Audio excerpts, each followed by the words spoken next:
Indian science Congress का session होने वाला था। 109th एडिशन होने वाला था, तो उसको कैंसिल कर दिया गया क्योंकि लास्ट मिनट में लवली प्रोफेशनल यूनिवर्सिटी जो है जालंधर बेस्ड, उन्होंने बोला है कि हम इस प्रोग्राम को होस्ट नहीं कर सकते। तो यही ये न्यूज़ है। The host last minute withdrawal leave the historic science Congress in lurch. तो ये नहीं होगा। पिछले साल मतलब 2019 में इसका पिछली बार सबमिट हुआ था। वो कहाँ पे हुआ था? वो लवली प्रोफेशनल यूनिवर्सिटी में ही हुआ था। ठीक है, तो ये न्यूज़ है यहाँ पे। उसके बाद दिल्ली के अंदर जो इलीगल कंस्ट्रक्शंस है और जो अनऑथोराइज्ड बिल्डिंग्स है, उनके ऊपर कोई प्यूनिटिव एक्शन नहीं लिया जाएगा नेशनल कैपिटल के अंदर। ये बोला गया है, एक एक्ट लाया गया है दिल्ली असेंबली में और वहाँ पे ये पास हुआ। The parliament clears law to extend the protection to illegal constructions. तो पार्लियामेंट के अंदर एक लॉ लाया गया है और वो एक्सटेंड करता है protection to the illegal constructions को। ये बोला गया है यहाँ पे। National capital territory of Delhi laws special provision second amendment 2023। तो ये इतना याद रखने की जरूरत नहीं, बस ये याद रखिए कि इसके अंदर जो बिल्डिंग्स है अनऑथराइज्ड, उनको प्रोटेक्शन दिया गया है from January 2024 to December 31 2026। Karnataka government ने एक डिसीजन लिया है। उन्होंने बोला है जो स्कूल बैग्स होते हैं बच्चों के from the class first to class 10th, ठीक है, तो उनका जो वेट होता है वो कम करेंगे 50%। ये उन्होंने यहाँ पे बोला है। और एडिटोरियल आया है यहाँ पे टेलीकॉम रेगुलेटर से रिगार्डिंग एडिटोरियल है। तो यहाँ पे बात की गई है टेलीकम्युनिकेशन बिल 2023 जो आया है, इंट्रोडक्शन किया है इस बिल को पार्लियामेंट के अंदर। तो उसको उसके बिल्स के प्रोज एंड कॉन्स यहाँ पे डिस्कस किए गए। फर्स्ट तो यहाँ पे इसका अपन अच्छी बाजू देखेंगे इस चीज इस बिल की। तो इन्होंने सिंप्लीफाई किया है bureaucratic procedure for applying the licence and permit for the telecom operators. तो ये सिंप्लीफाई किया इन्होंने। इन्होंने लाइसेंसिंग प्रोसेस को डिजिटाइज किया है। आपको लाइसेंस चाहिए तो आप डिजिटली अप्लाई कर सकते हो। उसके बाद उन्होंने telecom operator will have a new way of dealing with non compliance with the licence terms. अगर आप लाइसेंस टर्म्स के साथ नॉन कंप्लायंस करते हो तो टेलीकॉम रेगुलेटर आपको अभी इस बिल के अंदर से नए तरीके से आपको रेगुलेट करेगा, पहले लॉ के हिसाब से नहीं करेगा। ठीक है, और जो परमिशन लेनी होती है उसको district and state wise authorities दी गई है। और जो डिस्प्यूट रेजोल्यूशन होगा वो भी जो डिस्प्यूट रेजोल्यूशन होता है वो भी स्टेट और डिस्ट्रिक्ट लेवल पे ही होगा। तो डिस्प्यूट्स क्यों होता है? जैसे कि आपको केबल बिछानी, तो कोई प्राइवेट प्रॉपर्टी आती है, कहीं पब्लिक प्रॉपर्टी आती है, तो उसके बीच में जो डिस्प्यूट्स होता है उसको रिजोल्व करने का भी प्रोविजन किया गया है इसके अंदर। इसकी वजह से रिमोट एरियाज में, रूरल एरियाज में भी जहाँ पे इंटरनेट अभी तक नहीं था वहाँ पे इंटरनेट की पहुंच हो जाएगी एंड कनेक्टिविटी बढ़ेगी। स्पेक्ट्रम्स के लिए अभी इनको पहले के जैसा बिडिंग करने की जरूरत नहीं। The clarity the breath of relief as there is a clarity that it will not need to bid for spectrum, thus putting India on similar footing with the other countries। तो इसके वजह से अपन world के other countries के बराबर आ जाएंगे क्योंकि अपने को जो टेलीकॉम ऑपरेटर्स हैं उनको बिडिंग नहीं करनी पड़ेगी स्पेक्ट्रम के लिए इस बिल के हिसाब से। इसकी वजह से ईज ऑफ डूइंग बिजनेस होगा और एक स्टेबिलिटी आएंगे रेगुलेशंस में। और टेलीकॉम का जो अभी 5G चल रहा है तो 6G लाना है, तो ठीक है, तो एक्सपांशन करना है अपने को नेटवर्क्स में, तो वो भी इजीली एक इन्वायरमेंट प्रोवाइड करता है इस एक्सपांशन के लिए। इंडिया की अगर ये बिल एक्ट बन जाता है तो इंडिया की आधे से ज़्यादा पॉपुलेशन को इंटरनेट एक्सेस मिलेगा। ठीक है, ये यहाँ पे बोला है। अभी इसमें इश्यूज क्या क्या है, इसमें जो डेफिनेशन दी गई है टेलीकॉम्स की वो एक्सपांसिव है क्योंकि इसके अंदर ambit of range of services आती है, बहुत ज़्यादा सर्विसेज इसके अंदर आती है। इसके बाद जो स्टेट्स अथॉरिटी बहुत बार आपको पता होगा प्राइवेसी एंड सर्विलेंस करती है, तो उससे रिगार्डिंग इन्होंने कोई सोल्यूशन नहीं दिया गया है। जैसे कि फ़ोन टैपिंग होती है, आपको भी पता होगा स्टेट्स गवर्नमेंट फ़ोन टैप्स करती है, सेंट्रल गवर्नमेंट फ़ोन टैप्स करती है। ठीक है, तो उससे रिगार्डिंग कोई लॉ यहाँ पे बनाया नहीं गया है। उसके बाद जो शटडाउन्स आते हैं इंटरनेट के, जैसे कि आपको पता होगा कश्मीर में 370 हटाने के बाद शटडाउन आया था, इंटरनेट शटडाउन किया गया था बहुत दिनों तक। ठीक है, तो उसके रिगार्डिंग में इसमें अंदर कोई डीलिंग नहीं की गई है उस प्रोविजन की। ठीक है, तो गवर्नमेंट ने ओपन माइंड रख के इन सारी चीज़ों को कंसीडर करना चाहिए और ट्रांसपेरेंसी और कंसल्टेशन करना चाहिए स्टेक होल्डर कंपनीज के साथ। उसकी वजह से जो लॉ बने वो सही से बने।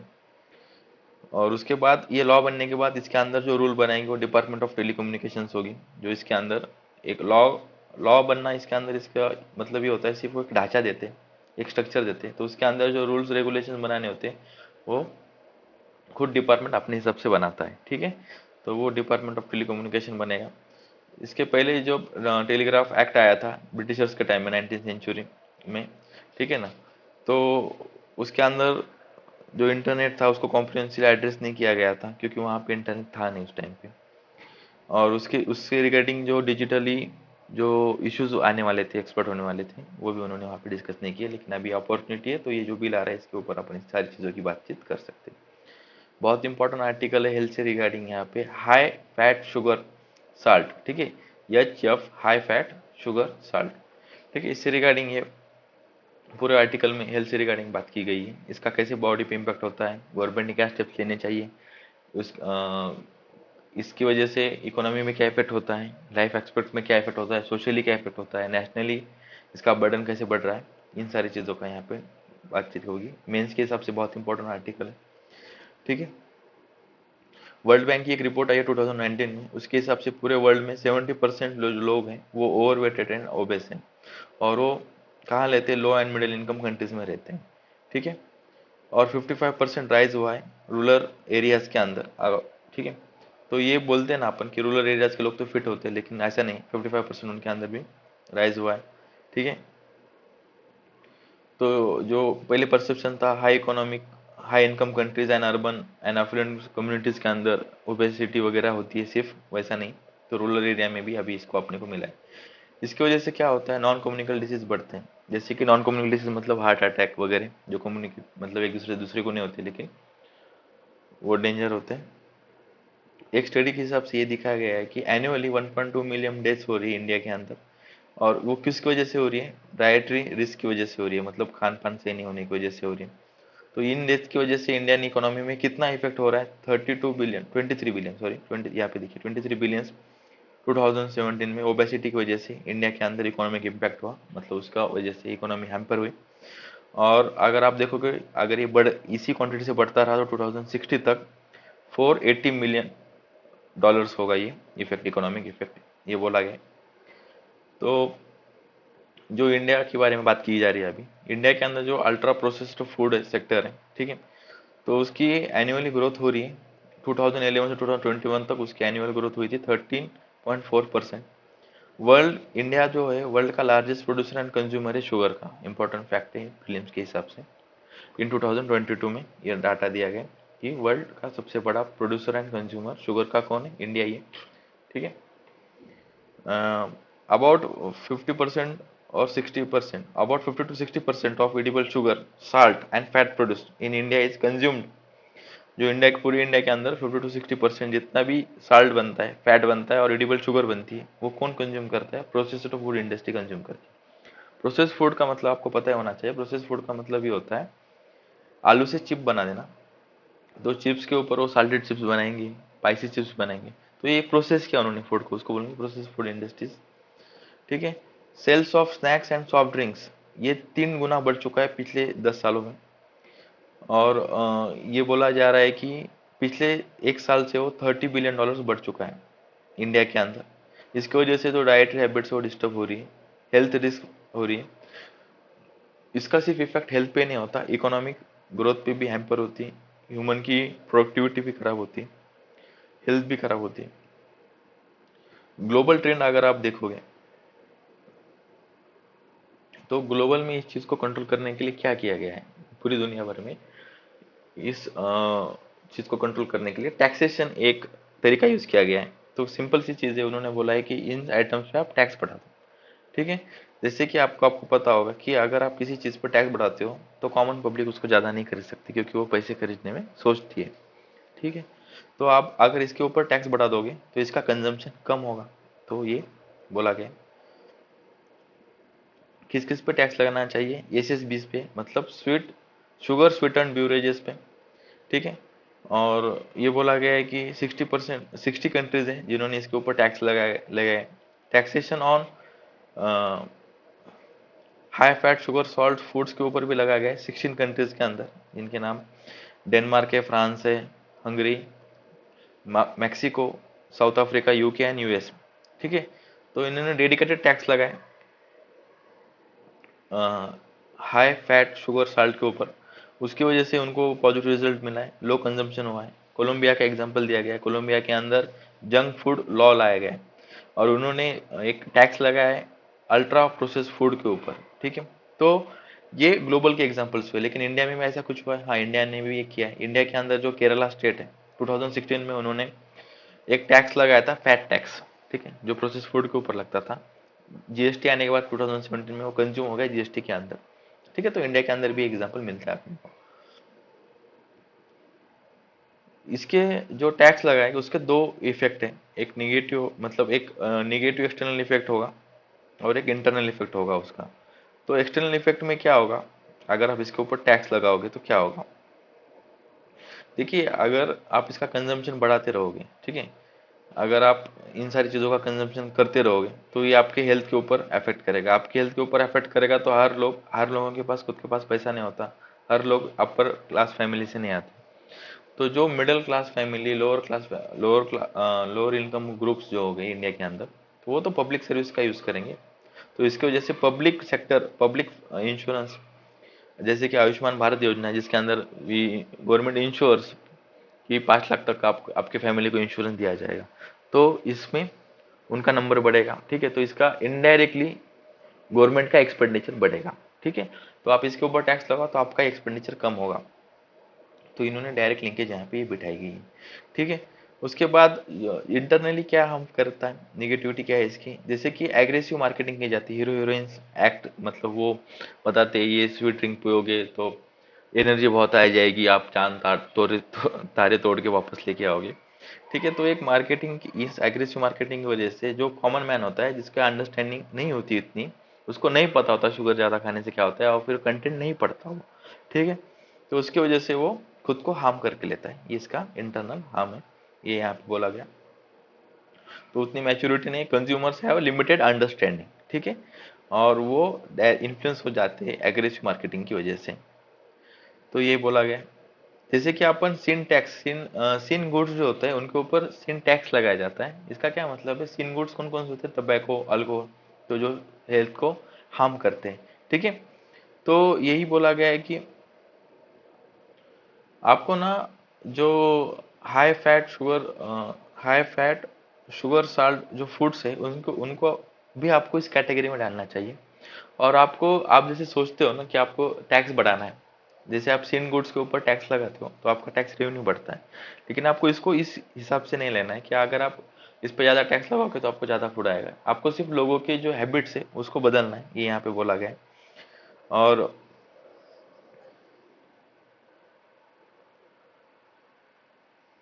पीपल टू पीपल, लोगों ने इसको रिकॉग्नाइज करना चाहिए और ये नॉन रिग्रेसिव होना चाहिए। अभी फिर यहाँ पे एक एग्जांपल दिया गया है, साउथ अफ्रीका ने हेल्थ लेवी प्रमोशन टैक्स लगाया गया था। उसकी वजह से जो शुगर ब्यूरेजेस है, ड्रिंक्स है शुगर की, ज़्यादा, जिनमें ज़्यादा शुगर्स है, उसमें कंजम्पशन में उनको एक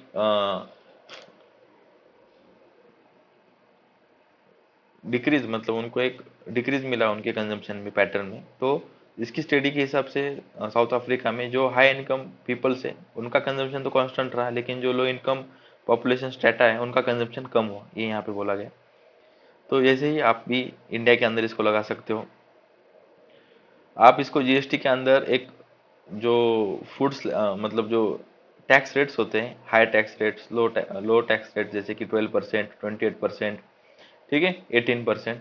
तो आप, तो फिर यहाँ पे सजेशन दिए गए कि आप जो न्यूट्रिशियस फूड प्रोवाइड करते हैं, देखिए एक होता है अल्ट्रा प्रोसेस फूड, जिसके अंदर आप सॉल्ट, शुगर, इसका प्रमाण ज़्यादा कर देते हो, और एक न्यूट्रिशियस फूड होता है, वो भी पैक फूड होता है, बट उसमें इन सारी चीज़ों का जो क्वांटिटी होती है वो कम होती है। ठीक है, तो आप जो लेवल प्लेइंग फील्ड प्रोवाइड करो, जो ये जो अल्ट्रा प्रोसेस फूड है उनके ऊपर ज़्यादा टैक्स लगाओ, और जो न्यूट्रिशियस फूड है उनके ऊपर कम टैक्स लगाओ, तो एक लेवल प्लेइंग फील्ड आएंगी, तो वो कम मुनाफे पे ज़्यादा काम करेंगी। लेकिन उसकी वजह से गवर्नमेंट को कम, गवर्नमेंट के इंटरवेंशन की वजह से पब्लिक हेल्थ अच्छी रहेगी, ये यहाँ पे बोला गया। ठीक है, और इसकी वजह से वे फॉरवर्ड में ये बोला गया कि हेल्थियर फूड प्रैक्टिसेस प्रमोट होगी, पब्लिक हेल्थ आउटकम अच्छा रहेगा, बर्डन कम होगा हेल्थ केयर सिस्टम के ऊपर, न्यूट्रिशियस लिटरेसी लोगों के अंदर बढ़ेगी, ये इंपॉर्टेंट की टर्म है न्यूट्रिशियस लिटरेसी, कि आप क्या खा रहे हो, उसके अंदर कितना कंटेंट है इसका, और इफेक्टिव लेबलिंग करो आप फूड की, उसकी वजह से जागरूक को मतलब जो कस्टमर है वो जागरूक हो जाए, उसको समझ में आए कि आप क्या कंज्यूम कर रहे हो और क्या नहीं, ये यहाँ पे बोला गया है। ठीक है, तो यही इस आर्टिकल में था। यह आर्टिकल इथेनॉल ब्लेंडिंग से रिलेटेड है, जो इंडिया का टारगेट है 2025 तक 20% पेट्रोल के अंदर इथेनॉल ब्लेंडिंग पेट्रोल का टारगेट दिया गया है। तो उसके रिगार्डिंग इन्होंने कंपैरिजन किया है, अगर आप फूड आइटम को इथेनॉल ब्लेंडिंग में लाएगी, रिसेंटली जो मेज है, मेज को गवर्नमेंट ने परमिशन दी कि आप इथेनॉल ब्लेंडिंग में यूज़ कर सकते हो, तो फिर इन्होंने यूएस का एग्जांपल दिया। यूएस के अंदर भी इथेनॉल ब्लेंडिंग में मेज का फूड आइटम्स को यूज़ करके जब इन्होंने यूज़ किया, तो उसकी वजह से फूड प्राइसेस बढ़ गई। देखिए, कंसेप्ट बहुत सही सा है, ये क्रूड ऑयल है और ये फूड आइटम है, ठीक है, C&F। ठीक है, क्रूड ऑयल के प्राइसेस अगर बढ़ते हैं तो गवर्नमेंट क्या बोलता है कि फूड आइटम्स के प्राइसेस, फूड फूड जो होता है उसको आप ब्लेंड कीजिए, फूड आइटम्स को ब्लेंड इथेनॉल ब्लेंडिंग में यूज़ कीजिए और इथेनॉल उससे बनाइए और वो क्रूड ऑयल में आप इसको इंट्रोड्यूस कीजिए, तो क्या होगा, क्रूड ऑयल के प्राइसेस कम होंगे। लेकिन डायरेक्टली अगर कोई डाइवर्जन होगा फूड आइटम्स का इथेनॉल ब्लेंडिंग प्रोसेसिंग के अंदर, तो जो अवेलेबिलिटी ऑफ फूड होगी as a fodder to the animals, as a food to the humans, तो ये दोनों भी डिक्रीज होगी। अगर सप्लाई कम होगी तो उसका प्राइस बढ़ेगा। तो आपको दिख रहा है कि आपके क्रूड ऑयल की प्राइसेस कम हो रही है, लेकिन आपकी फूड की प्राइसेस डायरेक्टली इनडायरेक्टली बढ़ रही है, फूड इनसिक्योरिटी बढ़ रही है।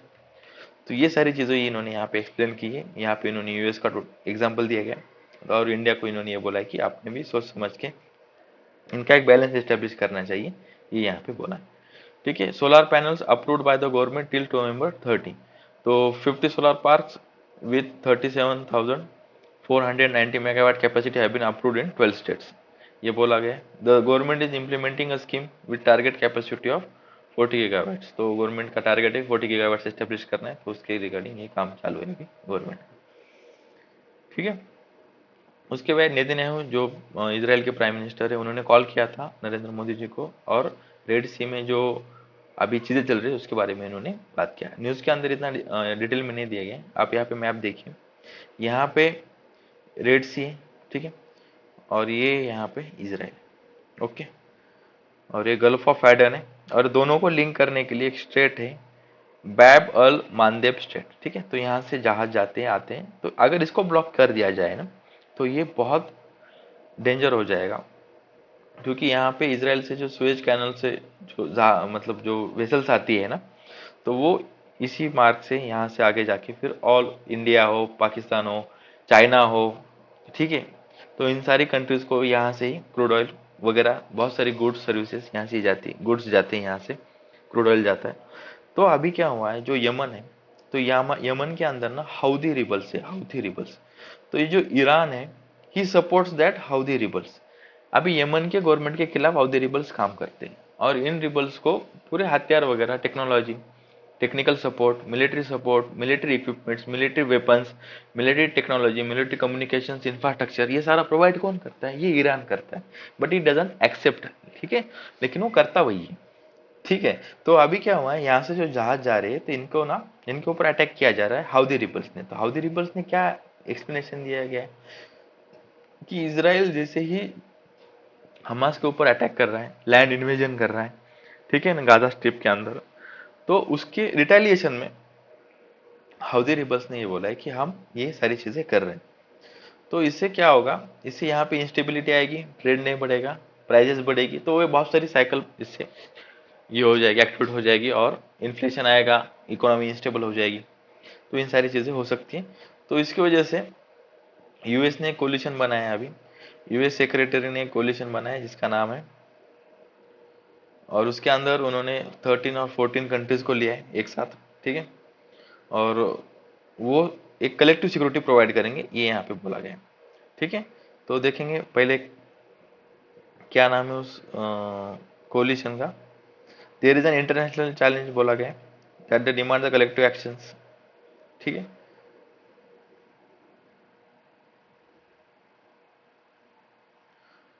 देखिए जो यूनाइटेड नेशंस ने कोलिशन बनाया, जिसके उन्होंने बोला है कि यहाँ पे देखिए ऑपरेशन प्रॉस्पेरिटी गार्डियन, ठीक है, ऑपरेशन प्रॉस्पेरिटी गार्डियन, OPG। ठीक है, ऑपरेशन प्रॉस्पेरिटी गार्डियन किसने बनाया? यूएस ने बनाया। यूएस के जो सेक्रेटरी ऑफ डिफेंस है ऑस्टिन, उन्होंने अनाउंस किया।